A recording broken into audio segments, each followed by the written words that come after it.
그 내용이 여러 가지가 있는데, 제일 먼저 그 수가성 여인에 대해서 한번 오늘 공부해 보도록 하겠습니다.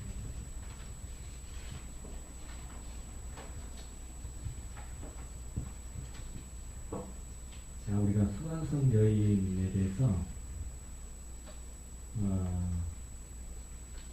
이거를 어떻게 해석하는가, 제가 가장 쉬운 방법으로 복음적으로 이해할 수 있게 제가 그 유인물에 나와 있는 대로 설명을 해드리겠습니다.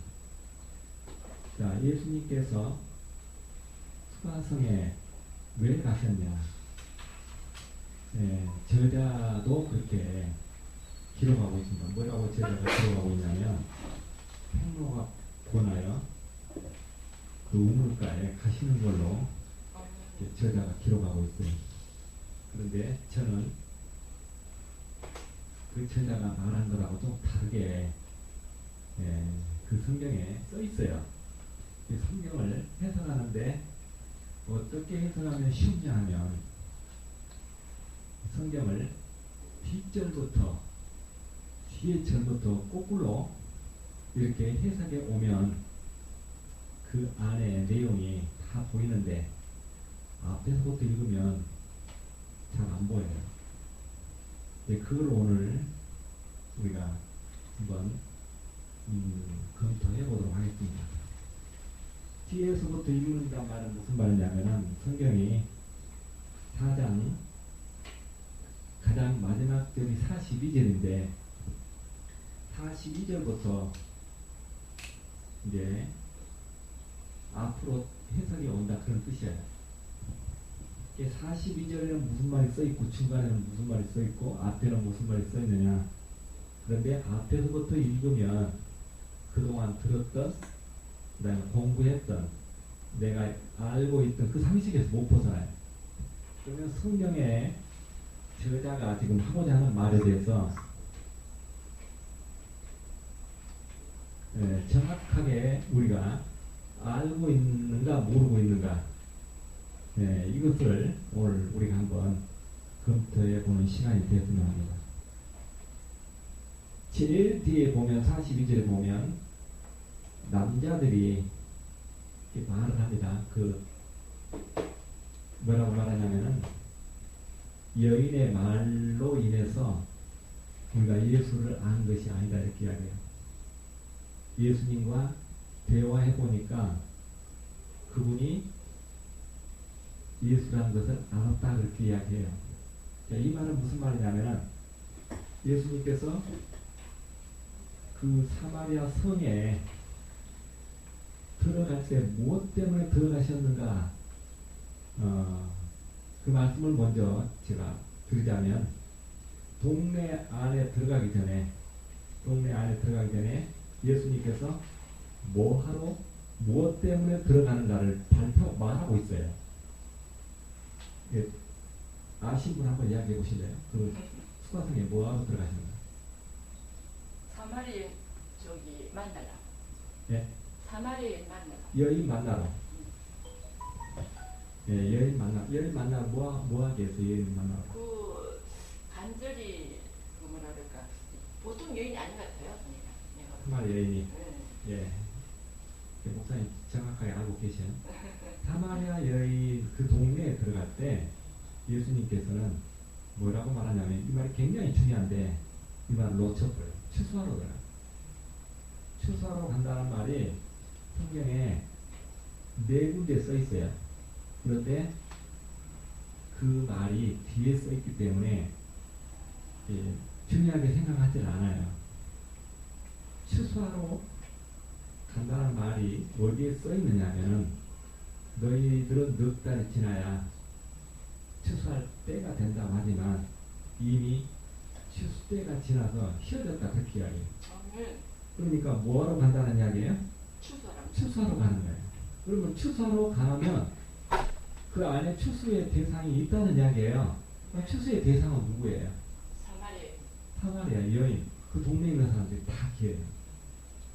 그러니까 추수하러 간다라고 아는 것과 예수님이 행로와 고나여 우물가에 가서 우연히 여자를 만나서 여자에게 복음을 전하는 것과 달라요.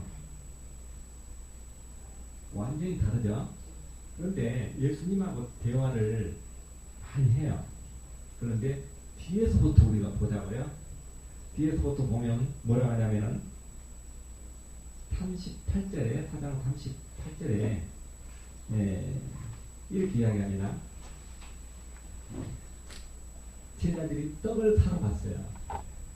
떡을 사러 갔다가 떡을 사가지고 오는데 예수님은 제자들에게 뭐라고 하냐면 그 한마디 속에 모든 내용이 다 들어있어요. 너희들은 심지도 거두지도 않고 추수하는 일에 참여했다. 그러니까 추수는 누가 했어요? 예수님이 했어요. 그런데 제자들은 떡 사러 들어갔다 나와요. 그런데 떡 사러 들어갔다 나온 제자들에게 뭐 하는 일에 참여했다고요? 추수하는 일에 참여했다고요.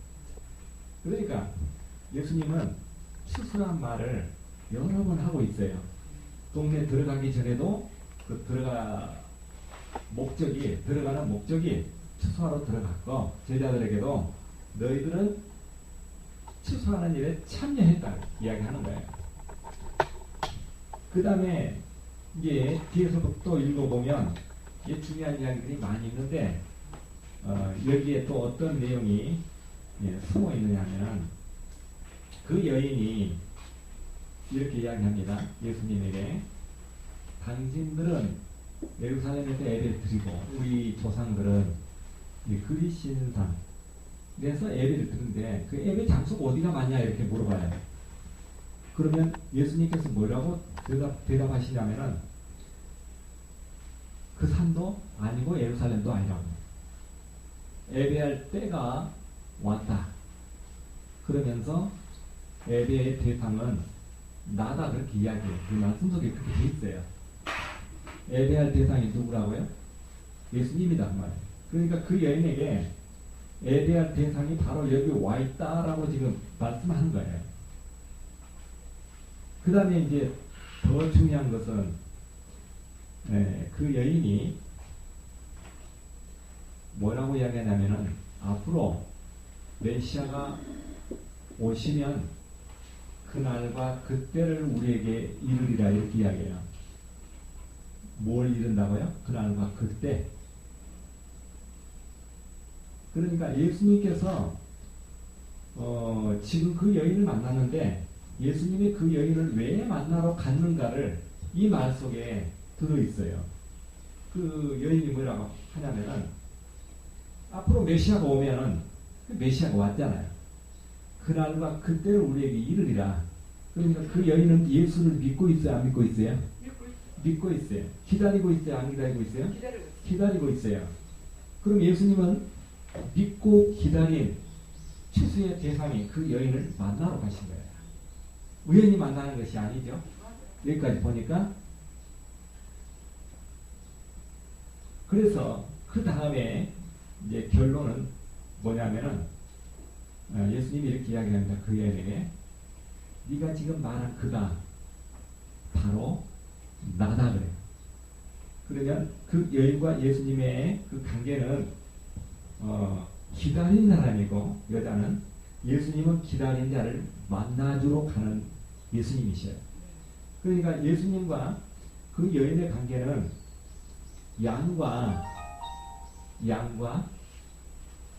양의 주인의 관계예요. 그러니까 대화를 통해서 양은 누구의 음성을 듣냐 하면은 요한복음 14장에 보면은 주인의 음성을 듣는다고. 그 다음에 주인은 그 양의 이름을 안다라고 되어 있어요. 자, 주인이 양의 이름을 알고 또 양은 주인의 음성을 듣는다. 그러니까 그 양은 주님이 찾아야 할 양이에요. 자, 이 말씀과 좀 비슷한 말씀이 있습니다. 누가복음 19장에 있는데 예수님께서 삭개오를 찾아가요. 삭개오를 찾아가는데 거기도 뒤에서부터 성경을 우리가 해석하면 굉장히 쉽게 이해가 돼요. 뭐라고 하냐면은 제일 뒤에 뭐라고 써있냐면은 앞에서부터 이야기해 볼게요. 여기서 결론은 뒤에가 있지만 앞에서부터 이야기하자면 삭개오야 하고 이름을 불러요. 그러면 예수님은 삭개오야 하고 이름을 부를 때 그 삭개오 이름을 알고 있는 거예요 지금. 네. 삭개오야 하고 이름을 부르잖아요. 그 다음에 내려오라고 그래요. 급히 내려오라고 그래요. 그러니까 주인이 양의 이름을 부르면서 내려오라고 하니까 삭개오는 어떻게 내려왔느냐 하면 기뻐하며 급히 내려왔다고 써있어요. 그러니까 이게 성경 한마디 한마디 그 단어 속에 굉장히 여러 가지 해석할 수 있는 의미가 다 숨겨 있어요. 내려왔어요. 기뻐 급히 내려왔어요. 그러니까 예수님은 그 동네 가기 전에 이미 삭개오를 만나기 위해서 예정하고 가신 거예요. 삭개오는 우연히 가다가 뭐 키가 적어서 뽕나무에 올라가서 예수님하고 이렇게 마주쳤다 이렇게 우리가 생각하고 있는데 그 내용에 대해서 결론을 한번 우리가 보면 뒷절부터 한번 보면 뒤에 뭐라고 되어 있냐면은 나는 너를 찾으러 왔다. 너는 아브라함의 후손이다 그렇게 이야기해요. 나는 너를 찾으러 왔다. 그 말은 무슨 말이냐면은 나는 잃어버린 너를 찾으러 왔다. 그렇게 써있어요. 제일 마지막에. 그러면 예수님은 삭개오를 찾으러 간 것이지 우연히 가서 만난 게 아니에요. 그러면 삭개오가 앞에서부터 읽으면 내가 남에서 토색하면 뭐 사대로 받고 내가 가지고 있는 걸 반절을 내놓고 이렇게 해서 그가 구원 얻은 것이 아니라 예수님과 삭개오의 관계는 뒤에서부터 읽어보면 무슨 관계냐? 양과 그 주인의 관계예요. 잃어버린 양을 찾으러 왔다고 해요. 뒤에서부터 읽으면 예수님과 삭개오는 잃어버린 양이다라고 하는 것을 알 수가 있어요. 그런데 바로 누가복음 18장에 보면 거기에는 이 부자 간원이 예수님 앞에 나오죠. 예수님 내가 뭘 하여야 영생을 얻냐고 이렇게 예수님 앞에 질문을 해요. 뭘 해야 영생을 얻냐고 하는데 그 부자 간원은 성경에 이름이 없어요. 이름이 그냥 부자 간원이에요. 부자 간원 내가 무엇을 하여야 구원을 얻냐고 묻는 그 간원에게 예수님이 뭐라고 하시냐면은 제일 뒤에부터 한번 읽어볼게요. 제일 뒤에서부터 보면은 제자들에게 이 사람은 이 부자는 하늘나라에 들어가는 것이 차라리 약대가 바늘 끼로 들어가는 것이 더 쉽다 그렇게 이야기했어요. 그러니까 이 부자는 하나님의 나라에 못 들어가요. 그러니까 엄밀히 말하면 예수님께서 잃어버린 양이 아니에요. 잃어버린 양이 아니라는 뜻이에요. 그래서 누가복음 18장과 19장은 연결되어 있어요. 바로 그 뒤에 삭개오가 나와요. 그래서 그 부자는 예수님에게 어떤 질문을 하냐면 내가 뭘 해야 되냐고. 선한 선생님이 그렇게 이야기해요. 그러면 예수님에게 뭘 해야 되냐고 물어보는 것은 어떻게 보면 굉장히 그 선한 질문인 것처럼 느껴지죠. 그러나 예수님은 그 부자는 천국에 못 간다. 이렇게 딱 짜다 이야기해요. 이게 제자들이 뭐라고 하냐면 그러면 누가 들어갑니까? 그래요. 누가 들어갑니까? 예. 그 들어가고 못 들어가는 것은 하나님이 하신다. 이렇게. 하나님이 하신다. 이제 더 중요한 것은 그 속에 또 이런 내용이 들어있어요. 자, 오늘은 우리가 성경 공부를 하는데 그동안 우리가 알고 있는 것들을 이야기하는 것이 아니고 우리가 그동안 감추어져 있어가지고 잘 모르는 부분들 제가 지금 오늘 좀 이야기하는 거예요. 그래서 우리가 알고 있는 이야기는 이렇게 세미나 하면서 알고 있는 이야기를 해봤자 무슨 의미가 있어요? 잘 모르고 있는 것, 그동안 내가 알지 못했던 것, 이런 것들을 우리가 살펴보면서 오늘 귀한 시간이 됐으면 합니다. 자, 내가 무엇을 하여야 이렇게 예수님에게 질문하니까 예수님께서는 뭐라고 이야기하냐면은 계명을 지키라 그렇게 이야기해요. 자, 계명을 무엇을 해야 되냐고 하니까 예수님이 계명을 지키라고 했어요. 그리고 계명을 지키면 그건 어떻습니까? 계명을 지키면 율법을 지키면 구원 얻는 게 아니죠. 그런데 예수님은 율법을 지키라고 말을 해요. 그러니까 왜 율법을 지키라고 구원 얻을 수 있는 방법을 율법을 지키라고 예수님이 제시한다. 이게 캐쇼 같아요. 네. 그러니까 그 부자 청년은 다 지켰다고 그래요. 다 지켰다고. 그 율법은 지킬 수 없는 건데 다 지켰다라고 그런 생각하고 있는 거예요. 그러니까 뭐라고 하냐면은 너 가진 것을 팔아서 나눠주고 가난한 자들에게 나눠주고 나를 따르라 그렇게 이야기하죠. 네. 자, 거기서 중요한 것은 뭐냐면 이제 그가 근심하면서 돌아갔어요. 그런데 이제 우리가 여기서 뭘 살펴봐야 되냐면 그가 율법을 다 지켰다고 했는데 너 가지고 있는 걸 다 팔아서 가난한 자들에게 나눠주면 됩니까? 그래도 안 돼요. 그래도 안 돼. 근데 예수님은 왜 율법을 지켜서 구원 얻으라고 말하냐 예수님께서 말씀하시냐 이제 우리가 이렇게 생각해 볼 수 있어요. 그 부자 간호는 예수님에게 진실한 말을 듣기 위해서 지금 온 것이 아니고 예수님을 시험한 거예요. 아멘. 네. 그래서 예수님은 저 부자 간원이 나를 시험하는 걸 모르겠어요. 알지. 예수님은 알고 대답한 거예요.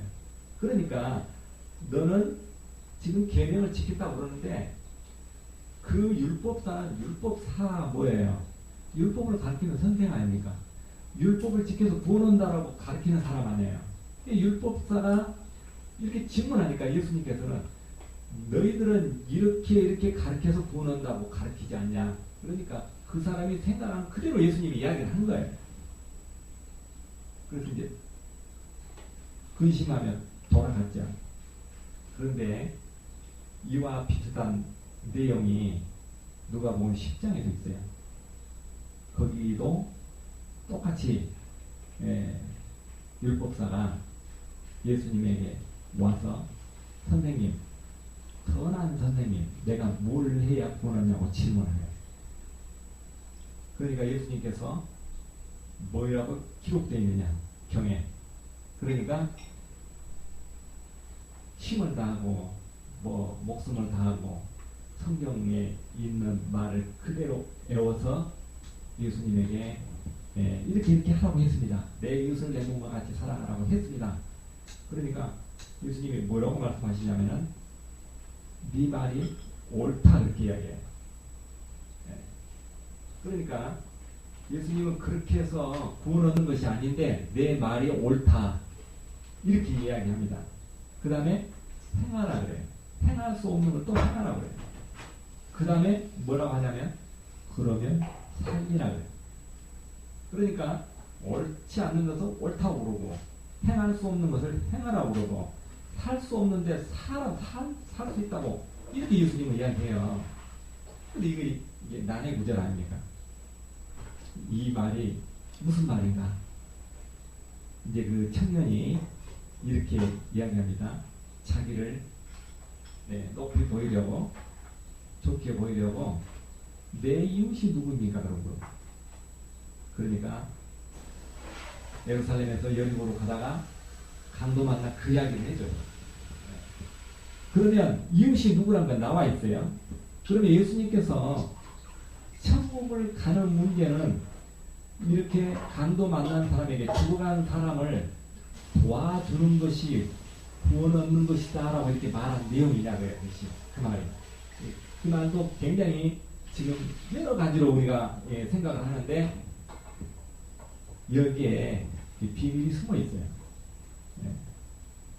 자, 강도 만난 자를 도와준다라고 하는 그 말은 실제가 아니고 비유예요, 비유. 그런데 예수님께서는 뭐라고 했냐면 레인도 제사장도 다 지나갔다 그렇게 이야기해요. 지나갔어요. 그냥 도망갔어요. 그러니까 그 비유를 통해서는 제사장이란 레인은 율법의 대표적인 사람 아닙니까? 그런데 이렇게 비유로 예수님이 이야기하신 것은 제사장이나 레인이나 할 것 없이 못 지킨다 그 뜻이에요. 지킬 수 없다. 그런데 그 속에 어떤 내용이 숨어 있느냐면 지난번에 우리가 사망에서 생명에 대한 이야기를 했죠. 자, 우리가 세상의 육신적인 사람을 율법적으로는 그 사람이 병들어 있을 때 또 죽어갈 때 그 사람을 생명을 구하는 것은 당연한 일이죠. 그러나 예수님께서 지금 말씀하시고자 하는 것은 예수님께서 이 땅에 오신 것은 영적인 생명을 영원한 생명을 얻게 하는 것이 예수님이 오신 목적이에요. 그렇죠. 그래서 그 율법사하고 생각하는 것은 그런 쪽에서 상반되는 거예요. 자, 오늘 제가 전반부에서는 이 수가성에 대해서 또 율법사에 대해서 이야기를 했는데 제가 오늘 이제 정해진 시간에 제가 몇 가지를 더 중요한 내용을 말씀을 드리자면 지난주에 제가 야고보서에 대해서 1장, 2장, 3장, 4장, 5장을 이야기를 했습니다. 그래서 1장에도 야고보 저자가 나는 율법을 지킬 수 없다. 2장에도 없다.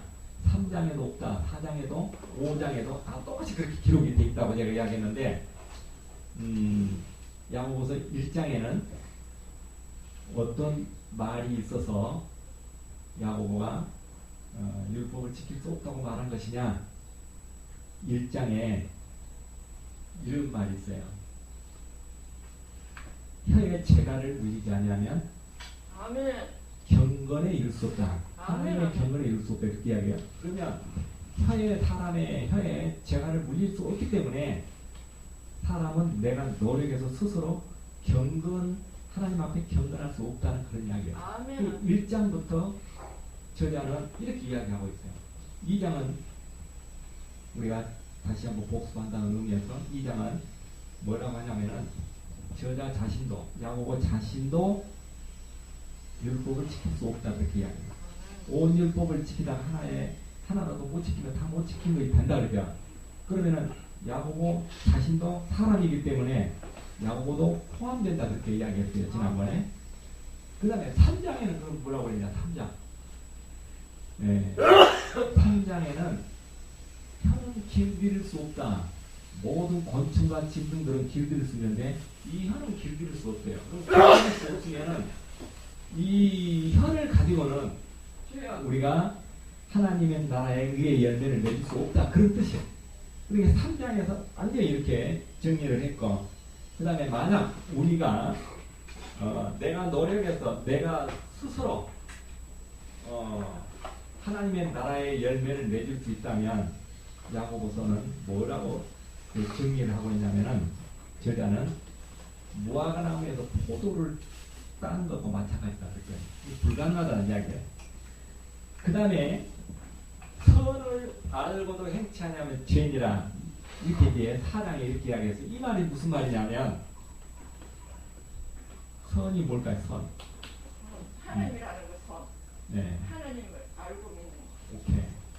우리가 선을 이야기하면 보통 선하게 깨끗하게 이렇게 사는 걸 이야기하는데 여기서 말하는 선은 어떤 말이냐면은 선한 선생님 그럴 때는 그 말 자체로는 하나님이시라는 뜻이에요. 예수님이 그러시잖아요. 하나님 한 분에는 한 분 외에는 선한 분이 없다고 그러잖아요. 아멘. 예. 그러니까 여기서 선을 알고도, 그러니까 하나님 나라에 대해서 알고도, 지식적으로도 알고 행하지 아니하면, 아멘. 요한일서에는 뭐라고 써있냐면 선을 알고 행하지 아니하면 그는 그 거짓말 얘기가 없어 있어요. 맞아요. 그 다음에 선을, 내가 예수 생명을 가지고도 아멘. 내가 예수 생명을 낳지 못하면 그것은 살인한 자라고 지금 이야기했어요. 그러니까 선을 알고도 행치 않으면 죄다라고 하는 말이 이 말이에요. 아멘. 그 다음에 5장에 그러면 굉장히 중요한 말이 있는데 5장에 이런 말이 있어요. 5장에 누가 나오냐면 엘리야와 욥이 나와요. 야고보서 저자가 욥과 엘리야를 지금 성경에 인용했어요. 그러면 욥에 대해서 뭐라고 하냐면 욥의 고난에 대해서 들었거니와 욥의 고난에 대해서 배우라고 하지 않고 거기에 지금 야고보가 욥을 인용할 때는 욥에 대해서 뭐를 말하기 위해서 지금 인용하고 있는가 이걸 알아야 돼요. 예. 그러니까 욥이 우리가 의롭다 욥이 1장에 보면은 욥이 의인으로 이렇게 돼 있어요. 그런데 욥이 뒤에 가면은 뭐라고 하냐면은 욥이 내가 의로 옷을 삼아 입었다. 소경에 눈이 되었다. 그 다음에 절름발이 발이 되어주었다. 욥이 이 고난을 당하니까 뭐라고 이야기하냐면 내 의를 하나님의 저울에 달아주기를 원한다고 해요. 하나님의 의의 저울에 나를 달아보라고 해요. 그러니까 하나님께서 욥에 대해서 뭐라고 이야기하냐면 한마디로 이렇게 이야기해요. 네가 의롭다므로 그 다음에 뭐라고 해? 네가 의롭다므로 나를 불의하다 하느냐 그렇게 하나님 이야기하십니다. 예. 그러니까 욥이 죄가 없으면 하나님이 불의한 자가 되어버리는 거예요. 그러니까 하나님이 그렇게 질문해요.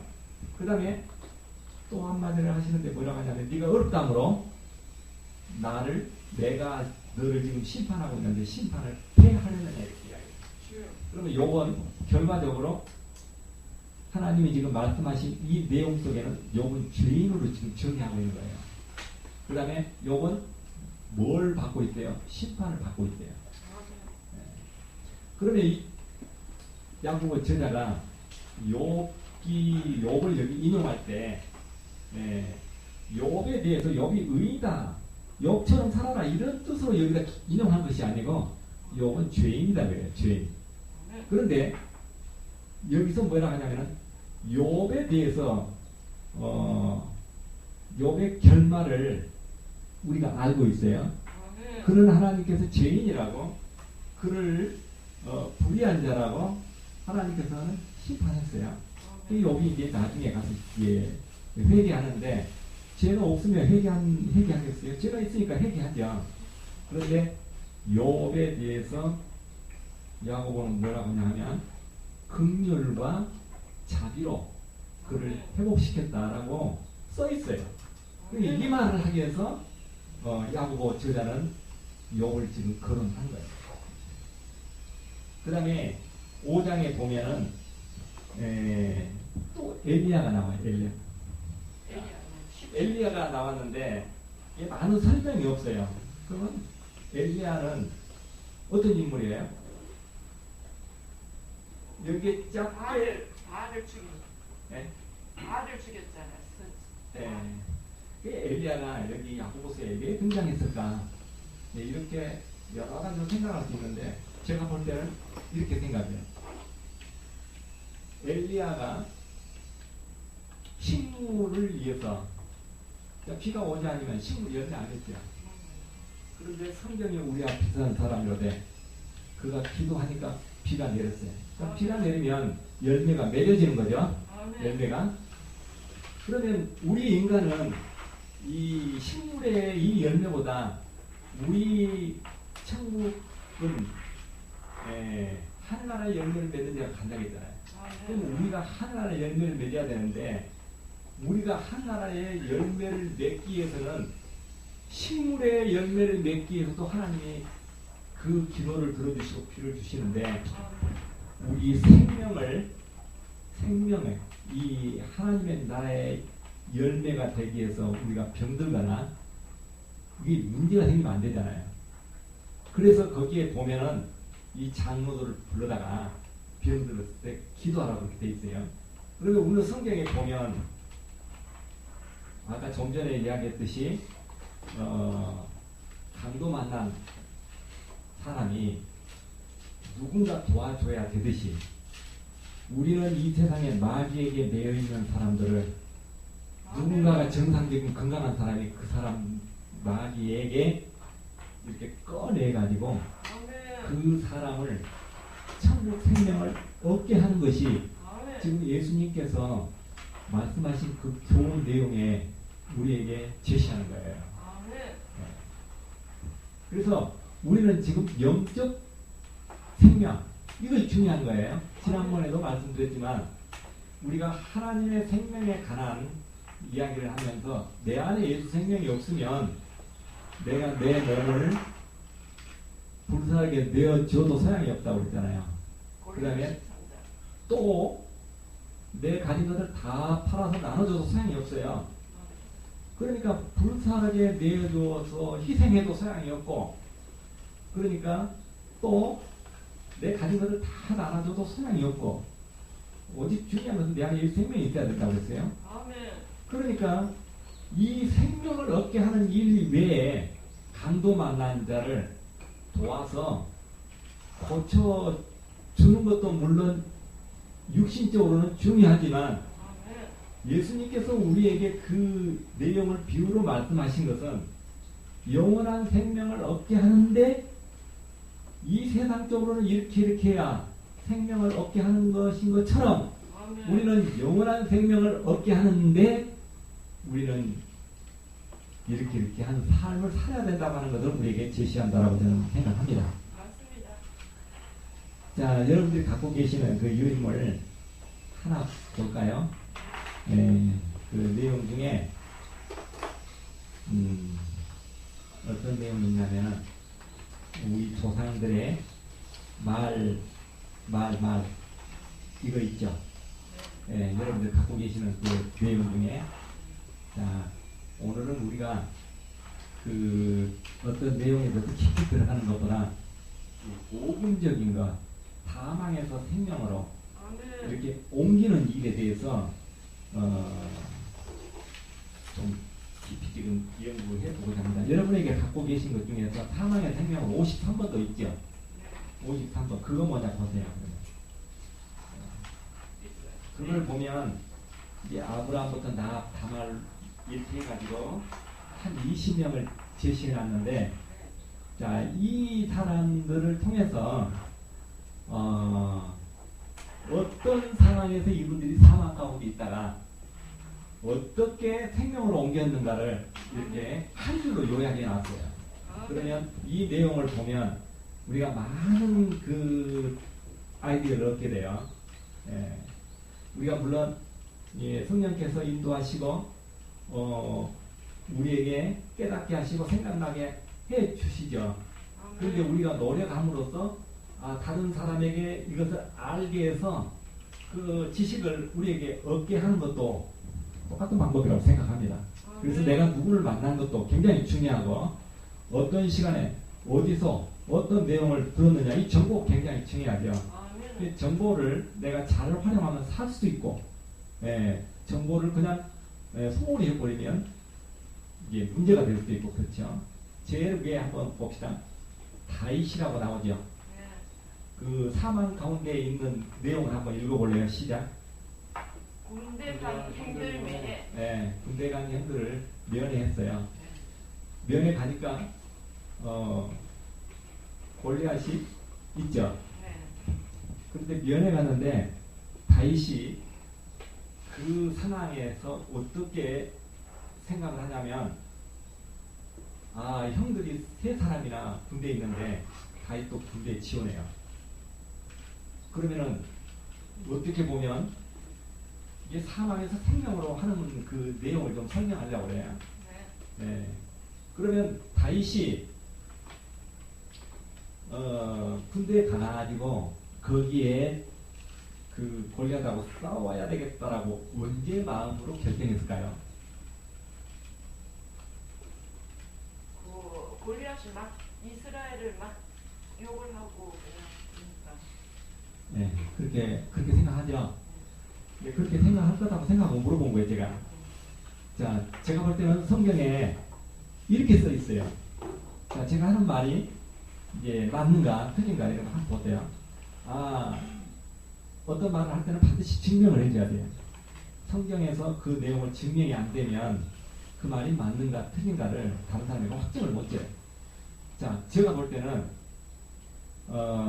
다윗이 이 문제를 3번 물어보는데 그 문제가 뭐냐면, 사울이 누구든지 골리앗을 때려 눕히면 뭘 주겠다고 이렇게 약속을 해요. 뭘 주겠다고 그래요? 딸을 주겠다. 딸을 주겠다. 또 나라를. 물질을 주겠다. 또 명예를 주겠다. 자, 이제 그게 중요한데 우리는 잘 몰라요. 뭐냐면 이제 딸을 준다는 말은 이게 왕의 아들이 된다는 의미도 있죠. 사이니까. 그 다음에 물질을 주면 이게 뭐 물질이면 뭐 이렇게 자유함이 있잖아요. 그런데 더 중요한 것은 아비의 집을 자유하게 한다. 아비의 집이 자유하게 된다는 거예요. 이 말과 비슷한 말이 어디 있냐면은, 나합이 여리고성이 무너지잖아요. 정탐꾼에게 뭐라 하냐면 아비의 식구들 다 살리라 그랬어요. 아비의 식구는 4천, 5천까지 다 포함되는 거 아니에요? 그렇죠? 아비의 식구들 살리라. 그래서 다윗이 군대 가서 지원하니까 형들이 뭐라 하냐면, 형들이 내가 너를 잘 안다. 너는 간교하다. 양들은 누구한테 맡겼느냐? 형들이 막 해요. 그러니까 다윗이 한마디 해요. 형들한테 뭐라 하는지 아세요? 내가 여기 까닭 없이 왔겠냐고. 까닭 없이 왔겠냐고. 자, 이 말과 비슷한 말이 욥 밑에 입장에 보면은 사단이 하나님에게 이렇게 이야기해요. 까닭 없이 욥이 하나님을 경외하겠습니까? 그러면서 어떻게 하라고 그래요? 물질로 이렇게 치라고 그래요. 물질로. 그러니까 까닭 없이 하나님을 경외하겠느냐, 그렇게 이야기하는 거예요. 까닭 없이. 그런데 여기에 다윗이 뭐라고 이야기하냐면, 형들한테 까닭 없이 내가 왔겠습니까? 이렇게. 다윗을 그 군대에 지원하도록 보낸 사람이 누구예요? 아버지. 그럴까요? 그걸 하나님이 하셨다. 네, 하나님이 하셨다고, 그죠? 네. 그러니까 마귀에게 매여 있는 형들을, 마귀에게 지금 매여 있잖아요. 네, 골리앗에게 매여 있잖아요. 형들뿐만 아니라 군인들이 다 매여 있잖아요.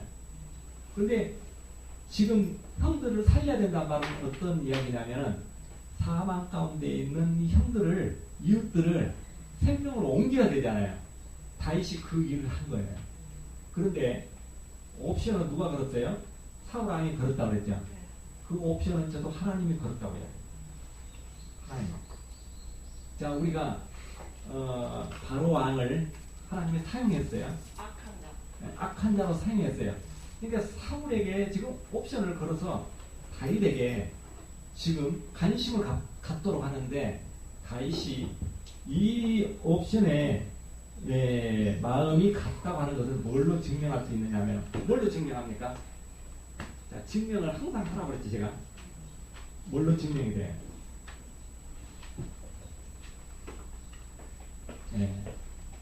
다윗이 다윗이 증명이 되는 것은 뭐냐면 진짜 사울왕이 이렇게 준다고 약속했냐 그거를 한 번 물어본 것이 아니라 두 번, 세 번 물어봐요. 그러면 다윗이 세 번 물어봤다는 이야기는 무슨 뜻이에요? 거기에 관심이 있다는 이야기예요. 관심이 있다는 이야기. 그러니까 우리들도 똑같은 상황이 올 수 있어요. 자, 마귀에게 매여있는 자를 우리가 해방시키면 우리에게도 하나님께서 뭘 주십니까? 생명. 물론 그 생명을 주시는 것 당연하고 다른 것도 뭘 줘요? 우리에게 영원한 하나님의 나라의 자유를 주잖아요. 그렇죠? 그 다음에 뭣도 줘요? 물질도 주고 권세도 주고. 예. 그래서 이제 다윗에 대해서 우리가 너무 많이 알지만 이 다윗이 즉 군대 형들을 면회한 것은 아버지가 보냈지만 거기 가서 그런 골리앗과 그렇게 결투를 하기 위해서 결단한 것은 거기에게 사울이 그 옵션을 보고 했다. 이런 부분을 이제 말씀드리는 거예요. 그 다음에 아브람을 한번 볼까요? 아브람은 어디에 있을 때 사막 가운데 있는 거예요? 하나님의 선택한 아들이기 때문에 사막 가운데 있지 않고 하나님은 끝까지 견인해서 생명으로 인도하지만 아브람이 어느 순간에 사막 가운데 있었냐고요. 어느 순간에. 아들 이삭을 바치러 갈 때. 네. 이삭을 장작더미 위에다 올렸죠. 장작더미 위에다 이삭을 올렸을 때는요. 죽는 순간 아닙니까? 그렇죠? 그런데 하나님은 이삭을 죽이면 하나님의 약속이 깨지기 때문에 파괴되기 때문에 하나님은 생명으로 옮기려면 뭘 준비해야 돼요? 양을 준비해야 돼요. 그래서 양을 준비하는 그 순간이 생명으로 옮기는 거예요. 그런데 왜 하나님은 아브라함을 시험하냐?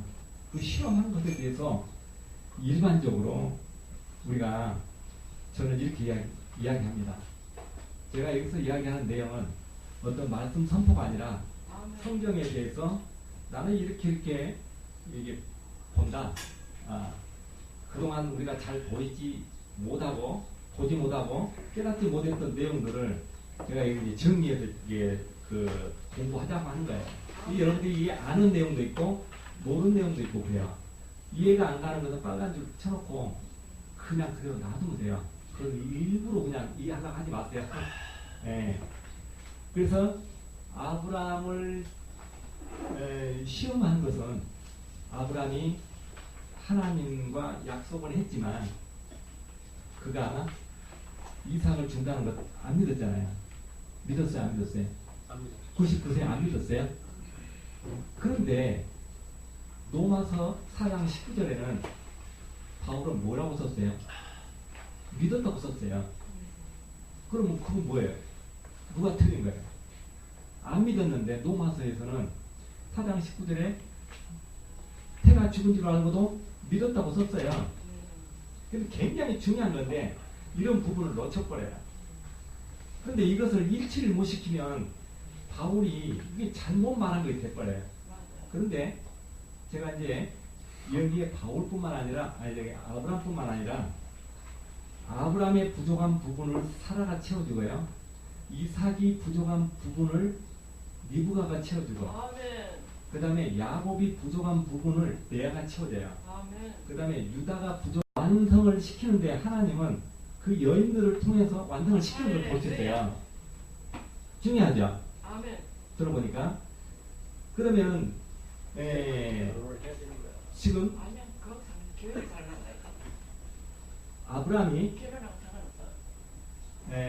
아브라함이 지금 시험을 받는데 왜 시험을 받는가? 이삭도 그 다음에 이스마엘도 이렇게 낳은 것은 전부 하나님의 약속을 안 믿는 일이잖아요. 그래서 하나님은 99세 100세 때 아들을 준다고 하니까 웃어버리고 17장 17절 창세기 아브라함이 웃잖아요. 그런데 하나님은 아들을 줘야 돼, 안 줘야 돼? 줘야 돼. 하나님이 줘야 되는데 하나님이 주시기 때문에 이름은 누가 지어야 돼? 하나님 하나님이 지었어요. 뭐라고 지어야 돼? 이름은 이삭이라고. 이삭 이름 뜻이 뭐예요? 웃었다. 비웃음이에요. 비웃음. 그런데 웃음이라고 이렇게 우리가 많이 알고 있어요. 그런데 왜 비웃음이냐? 아브라함은 17장 17절에 이스마엘이나 자라게 해달라고 그렇게 하나님한테 이야기해요.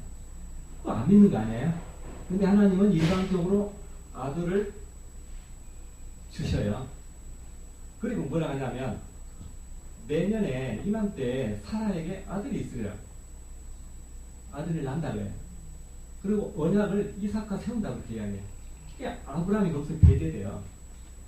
그래서 다시 이삭이 한 16살, 15살 될 그 나이에 하나님은 아브라함에게 명한 거예요. 어떻게 하라고? 이삭을 어떻게 하라고요? 죽이라고 하는 거예요. 바치라고만 써있죠. 그런데 바치라고 죽여야 돼요. 예. 근데 아브라함과 이삭이 대화하는 속에 양은 어디냐고 그죠? 네, 우리가 다른 과정을 좀 빼버릴게요. 양은 어디냐고 그러니까 이삭이 하니까 아브라함이 뭐라고 이야기해요? 양은 하나님이 준비하셨다. 어떻게 준비한다고요? 준비하시다. 자기를 위해서 준비한다고 그렇게. 하나님이 하나님 자신을 위해서 준비해야 돼요. 양을 준비하지 않으면 이삭이 죽으면 어떻게 돼요? 하나님과 아브라함의 약속은 깨져버리잖아요. 그러니까 하나님은 어떻게 해야 되냐? 양을 준비해야 돼요. 이 이야기는 지금 이삭과 아브라함이 대화하는 그 대화 내용을 하나님이 들으실까요? 안 들으실까요? 하나님은 아브라함이 이삭이 안 죽는다고 하는 것을 알고 있는 것을 하나님이 아시는 거예요. 준비해야 돼요. 그래서 여기 보면 아브라함은 장작더미 있을 때 아들이 죽어보면 자기 아들이 걔가 끊어져 버리니까 죽는 거죠. 그래서 양을 준비할 그 사람이 이 생명을 옮기는 거예요. 그렇죠? 그 다음에 나합은 사망 가운데 있을 때는 언제예요? 나합이 사망 가운데 있을 때인데 이게 사망에서 지금 생명으로 옮기는 걸 지금 설명하고 있어요. 나합이 사망 가운데 있을 때는 어떤 때냐고요? 나합이 정탐꾼이 들어왔잖아요. 적이 들어와서 적이 정탐꾼이 들어왔는데 해필이면 나합 집으로 들어왔잖아요. 그러면은 이 성이 무너지니까 나합이 죽을 수 있어요. 나합이 죽을 수 있는데 나합이 생명으로 옮기는 것은 어떤 순간이었어요? 나합이 생명으로 옮기는 순간. 생명으로 옮기는 순간은 어디냐고 이렇게 물으면 이렇게 대답해야 맞을 거예요. 자, 나합이 그 정탐꾼을 3대4에 숨겨주고 약속을 끌어내죠. 뭐라고 해요? 내가 너를 선대하였은즉 너도 나를 선대하라. 그래서 내 아비의 집을 죽는 데서 생명으로 옮겨주라 이렇게 이야기해요. 그러니까 이 사망에서 생명으로 옮기는 시점이 언제냐? 나합은 그 정탐꾼하고 약속하는 내용이에요. 약속을 어떻게 하냐면 여호와 이름으로 맹세하라, 편을 내라, 사인을 하라. 이 약속을 했기 때문에 나합이 사는 거 아니에요? 그렇죠? 자, 그 다음에 다말은 잉태해가지고 그때 사망 가운데 있는 거예요. 사실은 불태워 죽이라고 하잖아요. 근데 제가 여기다 사망의 생명을 쓰는 것은 진짜 사망이 아니라 하나님이 선택한 이 족속들은, 자녀들은 죽지 않죠. 어떻게 하든지 견인하죠. 견인. 어떻게 견인해버려요? 야곱이 이게 시간이었기 때문에 다 말 못하지만 야곱이 잘못 되어가고 있죠. 야곱이. 네. 아버지가 야곱을 축복했죠. 네. 그런데 야곱에게 축복하려고 한 것이 아니라 에서에게 축복한다고 했는데 야곱한테 간 거예요. 네. 그렇죠. 누구 때문에? 리브가 때문에. 리브가 때문에. 리브가가 도왔어요. 그러니까 아까 아침에는 아브라함을 돕는 자가 사라였다고 그랬는데 로마서 4장 19절에 왜 바울은 99세 100세 때 아브라함이 믿고 있었는데 하나님은 아들을 줬다고 그랬죠. 그런데 로마서에는 바울이 믿었다라고 기록했냐 이렇게 말을 제가 하다가 지금 이렇게 많이 지금 빠진 거예요. 지금 바울은 왜 그렇게 썼냐고요? 그거 한번 이야기해 보세요. 생각난 대로. 아브라함이 지금 안 믿고 있는데 사라도 지금 안 믿고 있는데 왜 바울은 두 사람이 믿었다라고 기록하고 있는가? 4장 19절 로마서에. 그것이 해석이 안 되면 이제 그 성경은 나한테 복음적으로 문제가 되잖아요. 그 해석이 돼야 돼요. 어디 주석에 나와 있지도 않아요. 누가 말도 하지 않았어요. 저는 이렇게 이야기할 테니까 한번 들어보세요. 사라가 웃은 거에 대해서 사라가 웃었죠. 장막 뒤에서 웃었죠. 웃었다고 그러죠. 그럼 사라가 웃었다고 하는 걸 시인해요, 안 해요? 해요. 안 하죠. 그 성경에 뭐라고 써있어요? 사라는 승인하지 않았다고 써있어요. 승인하지 않았다는 말은 무슨 말이에요? 아들을 줄 것을 믿는다 그 말이에요. 승인하지 않았다 그 말이에요. 그러니까 아브라함은 못 믿고 있는데 누가 믿었어요? 사라가 믿어서 로마서에 그렇게 기록한 거예요. 그래서 남편은 못 믿었는데 부인이 믿어서 완성된 거예요. 또 한 가지 그대로 한번 그와 비슷한 거 하나 이야기할까요? 이삭이 누구한테 축복을 해야 돼요? 야곱한테 해야 돼요. 야곱한테 해야 되는데 히브리서에는 뭐라고 써있냐면 히브리 저자는 야곱과 에서에게 축복했다고 써있어요. 그런데 히브리서가 지금 맞냐 틀리냐 그래요. 왜 야곱에게 축복이 한 사람인데 에서와 야곱에게 축복했다고 써있냐? 그것도 이런 뜻이에요. 자, 에서에게 축복을 했지만 에서에게 축복했죠 아버지가. 그런데 그 축복은 누구에게 흘러갔어요? 야곱에게 갔잖아요. 그러니까 에서와 야곱에게 했다고 그러는 거예요. 그런데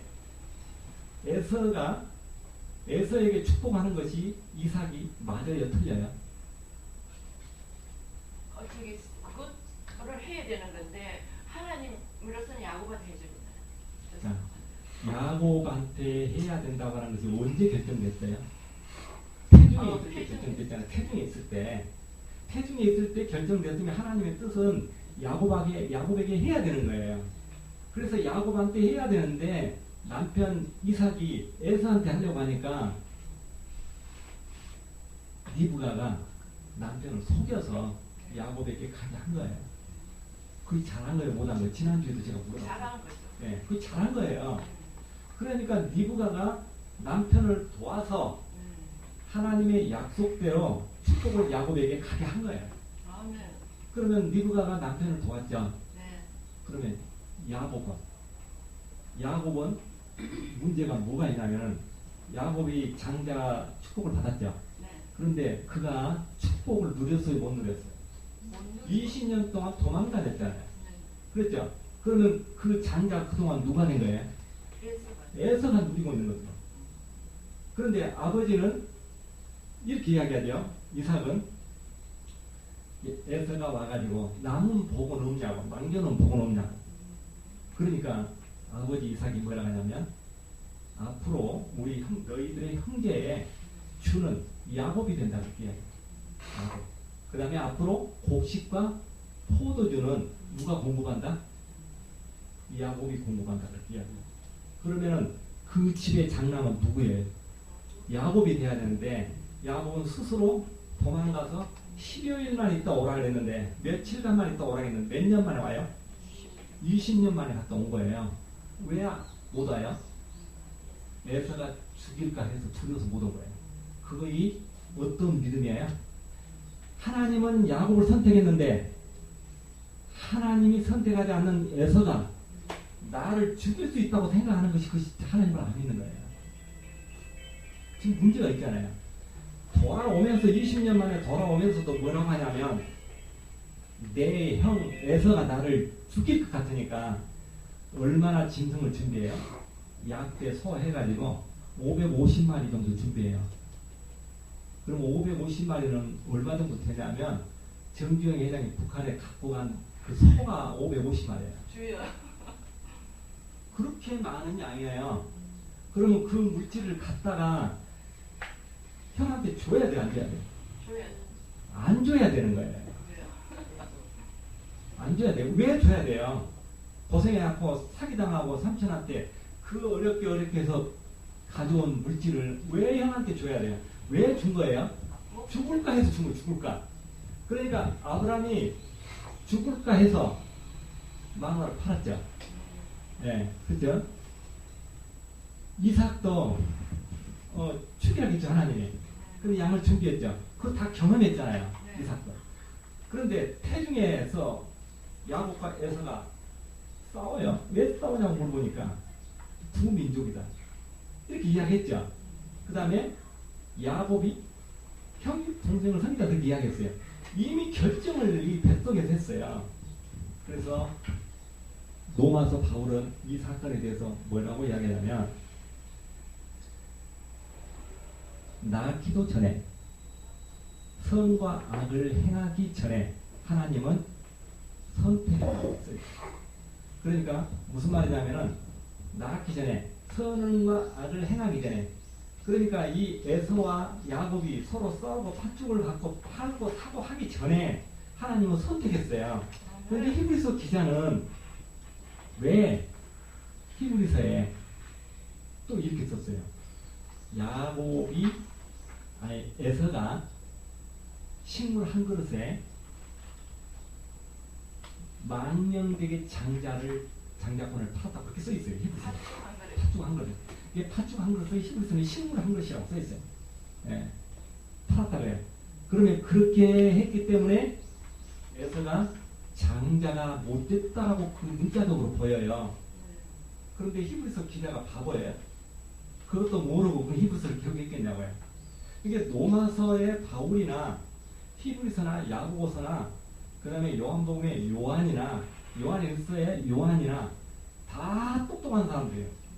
다 영적으로 이 도가 큰 사람들이에요.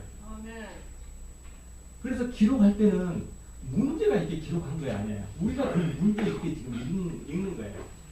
그러면 히브리서에 식물 한 그릇 때문에 만명대의 그 팥죽 한 그릇을 그 장자를 팔기 때문에 그렇게 써 있는데 여러분들 그걸 내용을 어떻게 이해하고 계셔요? 그런데 그 말은 영어로 히브리어로 헬라어로 이걸 해석이 되는 게 아니에요. 그 내용은 문맥을 보면 한글로 그냥 알 수 있도록 써 있어요. 왜 그렇게 히브리서 기자는 썼느냐? 그 말이 무슨 말이냐? 바로 오늘 여러분들에게 나눠준 속에 다 제가 오늘 지금 말하고 있는 말이 다 기록되어 있어요. 그러니까 한번 읽어보면 전부 생각나게 돼 있어요. 그러니까 그거 자료 안 봐도 그냥 집에 가서 읽어보면 돼요. 굉장히 중요해요. 다른데 이렇게 써있질 않아요. 그런 내용들이. 그 써있다면 제가 이거 갖고 와서 괜히 지금 저기 시간 낭비하는 거예요. 뭐라고 써있냐면은 에서에 대해서 이렇게 이야기해요. 에서는 처음부터 쓴 뿌리예요. 그 다음에 은혜를 입을 자를 두렵게 하고 괴롭게 하는 대상이 히브리서 저자는 에서다라고 쓰고 있는 거예요. 네. 쓴뿌리예요, 쓴뿌리. 그러니까 은혜를 지금 야곱이 입어야 되는데 에서가 계속 방해하잖아요. 그다음에 에서가 하는 말 속에 어떤 말이 있냐면은 야곱이 이번에 두 번째라고 해요. 자기 속이는 것이. 그러면 그 전에 이미 거래가 이루어졌잖아요. 근데 야곱이 잘못한 것은요, 팥죽을 산 것부터 잘못한 거예요. 팥죽을 산 것이 잘못한 것이 아니라고 우리가 생각하고 있죠. 그것이 에서는 망령됐지만 마찬가지로 야곱도 그 장자를 자기가 장자인데 장자를 왜 또 사냐고요. 그 다음에 자기가 준데 포도주와 곡식을 자기가 공급하라고 아버지가 명했는데 왜 양과 소와 약대들을 갖다가 형한테 바치냐고요. 그러면서 이렇게 말을 해요. 거기 써있어요. 그러니까 저자가 하는 말에 대해서 정확하게 의도를 읽어야 돼요. 내가 죽을까 하여 형으로부터 은혜를 입어야 된다고 이렇게 짐승을 예물로 바치는 거예요. 그 예물로 바쳐야 될 예물이 아니에요. 그러니까 그는 20평생을 자기에게 축복을 줬는데 축복을 누리지 못하고 도망가가지고 돌아오지 못하고 있는 거예요. 며칠 만에 돌아오라고 니부가 이야기했어요? 네? 열흘. 그런데 몇 년 만에 돌아왔어요? 그게 잘못한 거예요. 그런데 야곱은 어머니가 돌아가실 때 인종을 봤어요? 못 봤어요? 못 봤죠. 왜 못 봐요? 못 본 것이 맞아요? 네. 자, 그래서 오늘 이제 뭐 시간 5분 남는데 이 나합에 대해서 이야기했죠. 나합은 여리고 성에 있을 때 사망 가운데 있는 거예요. 그런데 정탐꾼하고 약속해서 그 생명으로 옮기죠. 그렇죠? 그 다음에 다말은 임신했을 때 그는 사망 가운데 있는 거예요. 왜? 유다가 붙들고 죽이라 하잖아요. 그런데 어떨 때 그는 생명으로 옮겨요? 시아버지고 증거물을 시아버지한테 내놓죠. 이 물건의 주인으로부터 내가 잉태했다고. 그 물건이 사망의 생명으로 옮긴 거예요. 그 다음에 놋 있죠, 놋. 놋에 대해서는 다음에 내가 기회가 있으면 이야기하기로 하고. 그 다음에 야곱은 우리가 야곱 아까 이야기했는데 야곱이 스스로 돌아왔어요. 하나님이 끌고 왔어요. 하나님 끌고 왔어요. 어떻게? 꿈의 환상이 돌아가라고. 네, 그렇게 좋게 해석하시는데 그는 한도 뼈를 치지 않고 절름발이를 안 만들어 보면 안 돌아가요. 그래서 성격상. 그래서 싸워서 어린이들이 코피가 나면 누가 이긴 거예요? 코피 나면 진 거예요, 어린이들은. 그런데 천사와 싸워가지고 한도 뼈가 부러졌어요. 병신 됐잖아. 누가 이긴 거예요? 천사가 이긴데 왜 야곱이한테 이겼다고 그래요? 야곱이가 돌아가는 것이 이긴 거예요. 네. 그렇죠. 그래서 야곱이한테 이겼다고 하는 거예요. 이름을 뭐라고 바꿔줘요? 이스라엘이라고 바꿔주는 거예요. 그러니까 말 안 들을 때는 허리를 쳐서 데리고 오고 삼손은 말 안 들으니까 어떻게 끝내요? 두 눈을 삐버리잖아요. 그러니까 누굽니까? 이삭이 말 안 들으니까 어떻게 해요? 계속 에사한테 축복하려고 하니까 어떻게 해요? 부인한테 배신당하게 하잖아요. 부인이 속여보기 배신당한 거죠. 그렇죠. 이제 마지막으로 야곱이 그 레아가 야곱을 도왔다는 근거는 뭐예요? 그러면 여러분들 중요한 내용이에요. 자, 야곱은 이 법을 어기고 레아를 데려오려고 해요. 그런데 그날 신방에 누가 들어가 버려요? 레아가 들어가죠. 레아가 도와준 거예요. 레아는 눈이 원래 아람이 높아가지고 잘 안 보인 사람이에요. 그런데 눈은 레아가 안 보이는데 그날 속는 것은 누가 속아요? 야곱이 속죠. 그런데 이것이 레아가 도와줬다고 하는 증명이 뭐냐? 항상 성경은 우리가 증명을 해야 돼. 증명이 안 되면 안 돼. 그 성경 안에 증명이 다 되게 돼 있어요. 한글로 다 돼요. 어떻게 증명하냐면 레아가 애들을 몇 명 낳았어요? 8명 낳았어요. 중 애들까지 합치면. 그런데 애들 낳을 때까지 나엘은 하나도 못 낳았어요. 나엘이 애를 둘 낳는데 그 이름이 굉장히 이상한 이름이에요. 예? 그 이름 속에 그 여자들의 성격이 다 들어있어요. 그래서 레아가 하나님의 뜻이라고 하는 것은 어떻게 알 수 있냐? 레아가 난 아들이 유다예요. 유다가 어떤 사람이야? 예수님의 계보를 이어갈 족보에 들어있는 사람. 기도하겠습니다. 사랑의 주님, 감사합니다. 오늘 저희들이 성경에 대해서, 말씀에 대해서 생명을 얻는 말씀에 대해서 저희들이 생각해 보았습니다. 깨닫게 하시고 또 이 자료를 통해서 생각나게 도와주시옵소서. 감사하고 예수님의 이름으로 기도드렸습니다. 아멘.